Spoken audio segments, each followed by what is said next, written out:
ട്രംപിന്റെ കണ്ണുരുട്ടൽ ഫലിക്കുന്നു എന്ന് വേണം നമുക്ക് പറയാൻ. ഇന്ത്യയിലേക്ക് അമേരിക്കയിൽ നിന്നും ഇറക്കുമതി ചെയ്യുന്ന ഉൽപ്പന്നങ്ങളുടെ നികുതി വെട്ടിക്കുറയ്ക്കാൻ ഒരുങ്ങി മോദി.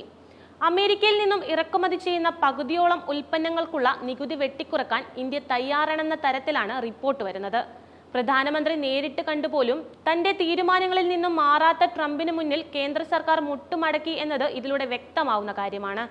വ്യാപാര കരാറിന്റെ ആദ്യഘട്ടത്തിൽ $23 ബില്യൺ, അതായത് 19 ലക്ഷം കോടി രൂപ വിലമതിക്കുന്ന അമേരിക്കൻ ഉൽപ്പന്നങ്ങൾക്കാണ് നികുതി കുറക്കുന്നതിന്റെ ആനുകൂല്യം ലഭിക്കുക.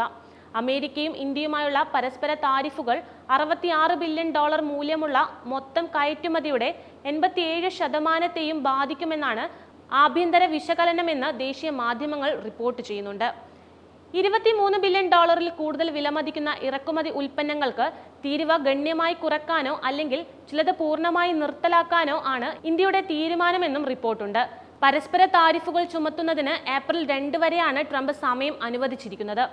ഇന്ത്യക്കെതിരെ 100% ഇറക്കുമതി ചുങ്കം ചുമത്തുമെന്നത് അദ്ദേഹം നേരത്തെ അറിയിച്ചിരുന്നു. ഏപ്രിൽ 2 മുതൽ പ്രാബല്യത്തിൽ വരാൻ പോകുന്ന അമേരിക്കൻ ലോക വ്യാപാര താരിഫുകളുടെ ആഘാതം ലഘൂകരിക്കാനുള്ള പരക്കം പാച്ചിലാണ് ദക്ഷിണേന്ത്യൻ രാജ്യങ്ങൾ.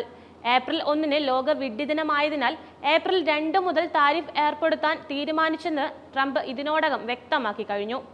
ഇന്ത്യ അമേരിക്കയിൽ നിന്ന് ഈടാക്കുന്നത് ഭീമമായ താരിഫാണ്. അതിനാൽ ഇന്ത്യയിൽ ഒന്നും വിൽക്കാൻ പോലും കഴിയില്ല. തിരുവേനത്തിൽ എന്താണ് ചെയ്യുന്നതെന്ന് ബോധ്യപ്പെടുത്തിയപ്പോൾ ഇന്ത്യ ഇപ്പോൾ താരിഫ് കുറക്കാൻ സമ്മതിച്ചിട്ടുണ്ടെന്നും ട്രംപ് പറഞ്ഞിരുന്നു.